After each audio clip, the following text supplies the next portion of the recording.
Here from the activist sector just to talk to us about this and to enable us understand whether the country can indeed achieve this two-thirds gender rule. But then, before that, let's have a look at another story where the vice of police collecting bribes on our roads has been with us for a long time, and they seem to stop at nothing to get their share of the day. Sting operations by officials from the Ethics and Anti-Corruption Commission and did little to stop it, and so did the much-publicized vetting of the men in blue.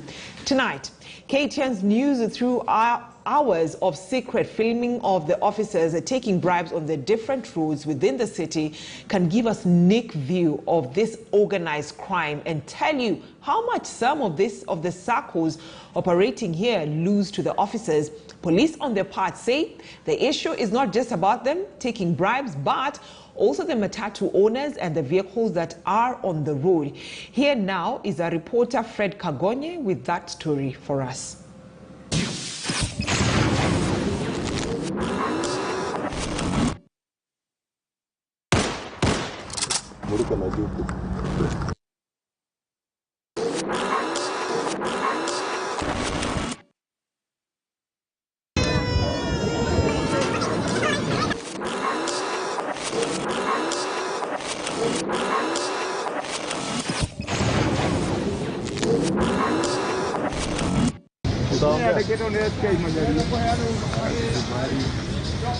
On any given day, according to the Matatu Owners Association, over 16,000 Matatus operate on various roads within Nairobi.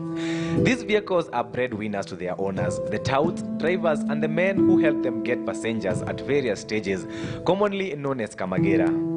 Most Kenyans rely on public transport, which is largely chaotic, but helps them move. The notoriety in this sector is unrivaled, but the operators say the end justifies the means. This man was going about his business when he was hit by a private car, which then fled from the scene. Witnesses told KTN News that he was involved in an accident after county inspectorate officers picked a fight with a driver from the same Sacco.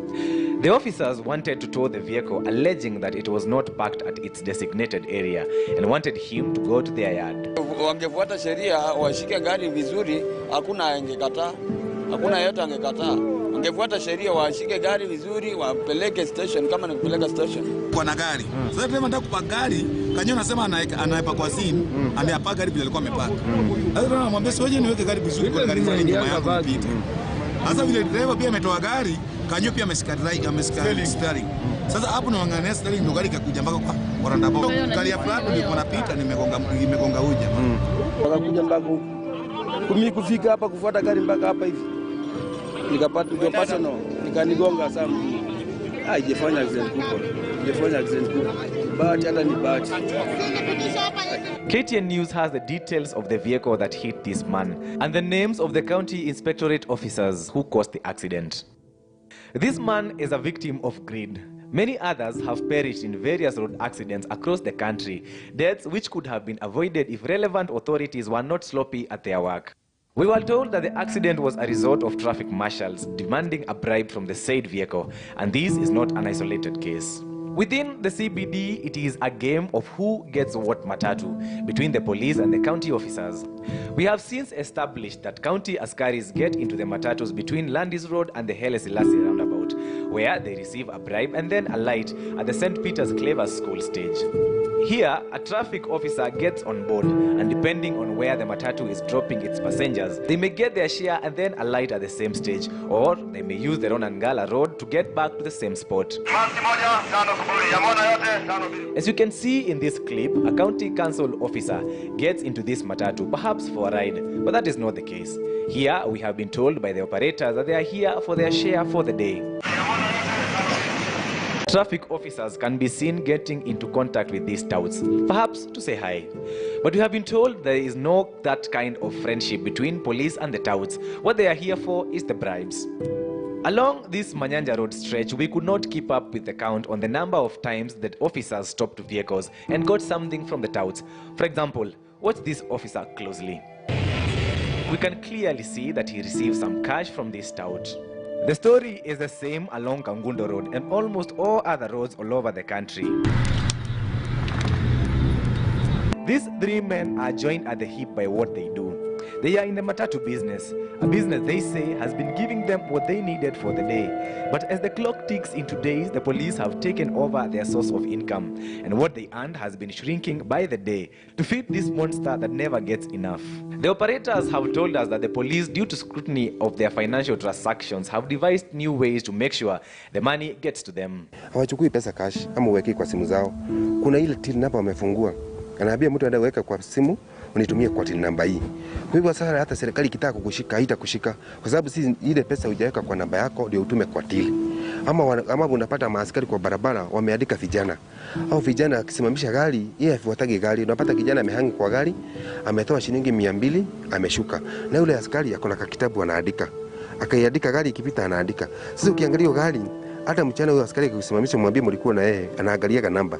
Ni kama pale mlikuwa mmeandikania lazima ukiamka asubuhi umpatie 200. The Matatu owners chairperson Simon Kimutai said what the police have been doing is a classic case of extortion. A matter he says has now grown and closely borders organized crime. Well, an open, correct practice. Very, very open. And they are targeting this is practiced by lorries,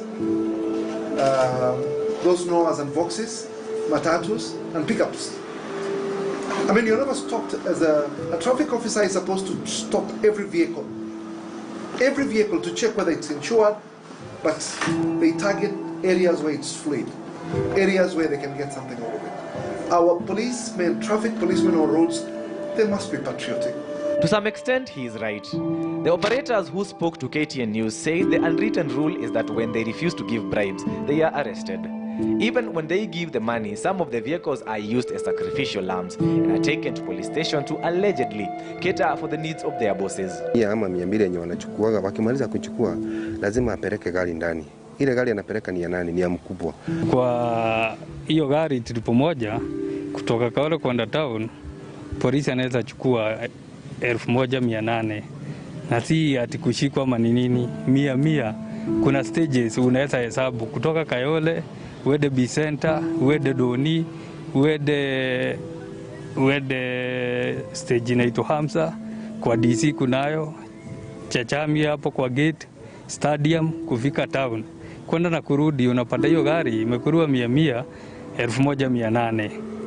Na hiyo ni trip moja. Na watu unapata wana exchange. Ile kururi acha next round sio utapata wengine wenye wamejipanga hivyo. Na bila kupeana hiyo 100 ni fujo na andikwa karatasi. Na nataka kujua kawaida kwa barabara hali huwezi pita hata kama una makosa lazima wachukue ile pesa yao. Na kwa siku unapata wamechukua mara mingi sana. Maana wamejigawa, wengine wamesimama huku, wengine huku. Sasa kila penye unapita unaacha do. Sasa unapata kama ulikuwa umebeba hata watu pengine ambao yani total of 600 kwa squad unapata wamekula kama 400. Squad ya kwanza. A past investigation by the Inside Source Without Limits showed that some of the vehicles on our roads are not safe.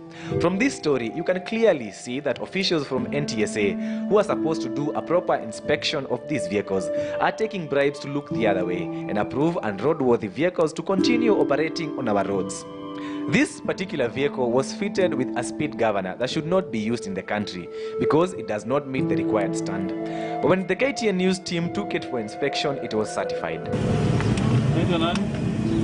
Police through spokesperson Bruno Shioso say that the accusations leveled against them by the Matatu Owners Association that they run an extortionist ring is escapist, since the owners do not want to take up the responsibility that they are involved in the vice of giving a bribe.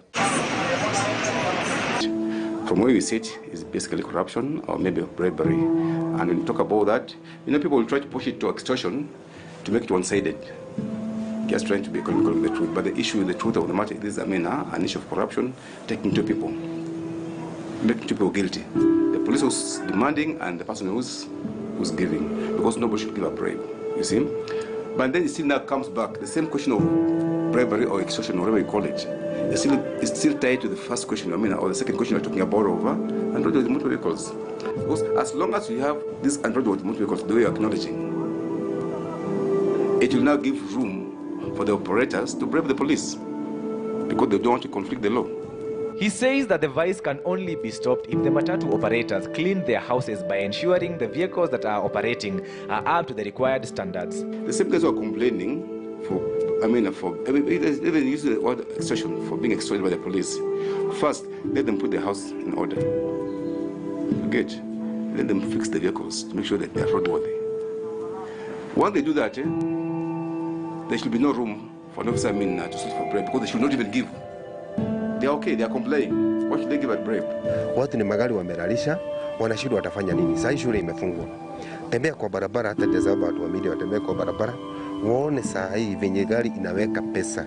Upate gari ya milioni 4 inaweka shilingi 1,500 ama 2,000. Anatoa pande hiyo pia, pengine ametoa 200. Ikifika saa 6 au wameenda, wengine wamekuja, au pia lazima utatoa. Umeona, huwezi mwambia nilitoa, kwa wengine walikuwa pale, watakuuliza mimi ndio ulipea. Utashika tu gari kwa ajili ya hiyo kitu kidogo, umepata? So lazima utafute hizo gari 3 upeleke, na unasahau ile gari unaenda kupeleka bado ulikuwa umeikulamia. So unaendanga afterward, ile kitu sasa utuuma kabisa. Wanachukua asubuhi, masaa ya 8 ni kushika wakipeleka ndani, na walikula asubuhi. The issue of bribery on the roads has been with us for ages, and to put it into context, the figures that the police collect every day, we had the help of some officials from various Saccos operating within Nairobi.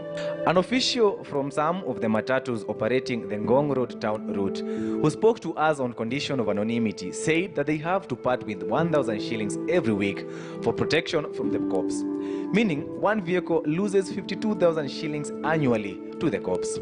His particular Sacco has over 200 vehicles, which then means they lose 200,000 shillings weekly and 10.4 million shillings annually. Insiders at one of the Saccos within the city told us that they have over 1,000 vehicles. They say that the vehicle that parts with the least amount of money a day is 800 shillings. Now, taking that figure and multiplying it with the number of vehicles they have, they part with 800,000 shillings a day, making it 24 million shillings in a month and 288 million shillings in a year, just from this Sacco. From the figure availed to us by the Matatu Owners Association that Nairobi has over 16,000 vehicles that operate within the city parts, if we assume that every vehicle parts with 100 shillings daily, then police all over Nairobi County make a cool 1.6 million shillings, 48 million shillings in a month, and 576 million shillings annually. This figure is definitely higher, given that the operators part with more than 100 shillings daily, and that figure could go higher. According to some of the operators, they part with up to 1,200 shillings a day per vehicle. Lakini mambo imegeuka raundi hii, sio kama kitambo. Polisi wamekuwa wengi, magari imekuwa mingi, kazi ni kidogo. Inafaa waelewe hapo. Wanakula mara moja, sio kukula kila saa mpaka jioni. Sasa unaona hapa, waangalie. Mimi naona tusameheane, tufanye kazi. Waangalie pande yao na sisi tuangalie pande yetu. These men represent many others, and they say that the sacrifice they make on a daily basis to avoid harassment from the police is taking a toll on them. And from the look of things, the end is nowhere in sight.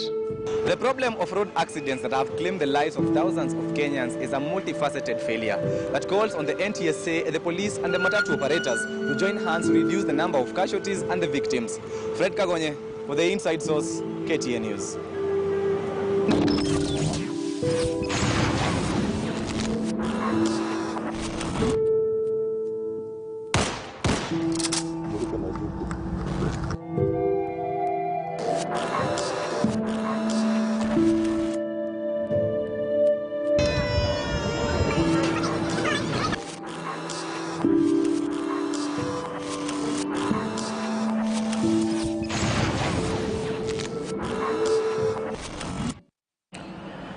All right, thank you so much, Fred Kagonye, for that report. Definitely, it's still, a topic that will never end in terms of corruption on our roads. But then away from that, I want us to talk about something totally different. In the next